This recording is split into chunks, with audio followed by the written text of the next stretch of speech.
دنیا میں ہمیں ان کی قدر معلوم نہیں ہوتی، یہ مرنے کے بعد پتا چلے گا کہ ایک عالم کا مقام کیا ہے، اس کا مرتبہ کیا ہے،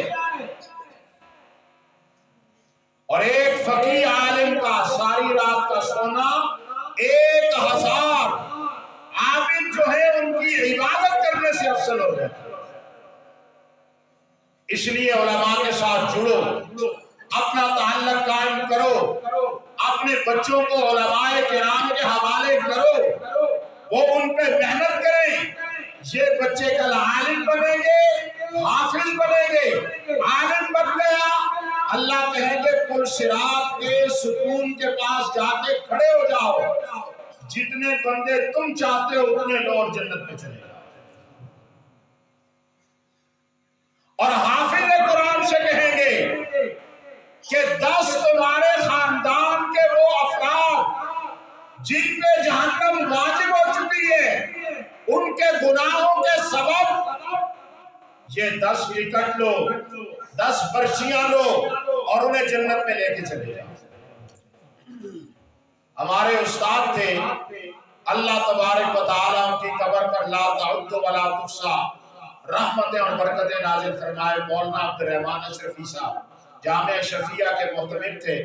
وہ فرمایا کرتے تھے یہ 10 آدمی تو اس کے خاندان کے ہیں، پھر یہ حافظ کہے گا یا اللہ جس نے مجھے پنکھا لا کے دیا گرمی کے دنوں میں وہ جہنم میں جا رہا ہے، میں جنت میں نہیں جاتا۔ اللہ کہیں گے لو جنت میں چلے جاؤ، اس کو بھی لے جاؤ۔ وہ کہے گا یا اللہ جس نے فرش بنا کے دیا، چھت بنا کے دی، گرمی سردی کے کپڑے لے کے دیے، میرے کھانے کا انتظام اور اہتمام کیا، یا اللہ وہ لوگ جہنم میں جا رہے ہیں، میں جنت میں نہیں جا رہا۔ اللہ کہیں گے ان کو بھی لو اور جنت میں چلے جاؤ۔ ایک حافظ قرآن کئی 100 لوگوں کو لے کے جنت میں جائے۔ اس لیے میرے بھائیوں، ہمارے علاقے پہ اللہ کا بڑا فضل ہے۔ ایک تو لوگوں کا عقیدہ ٹھیک ہے، اور دوسری بات یہ ہے کہ ہمارے لوگ ان کا تعلق علماء سے مربوط ہے، اور اس کو غنیمت سمجھو۔ اپنی مسجد کے مولوی کی قدر کرو، اور جتنی خدمت تم سے ہو سکتی ہے اس کی کرو۔ جتنی خدمت وہ تمہارے بچوں پہ جتنی محنت کرتا ہے، ماں باپ کو چھوڑتا ہے، رشتہ داری برادری کو چھوڑتا ہے، ماتم چھوڑتا ہے، خوشی چھوڑتا ہے، جہاں کی جہانداری چھوڑتا ہے، تمہارے بچوں کو پڑھانے کے لیے، تمہیں نمازیں پڑھانے کے لیے۔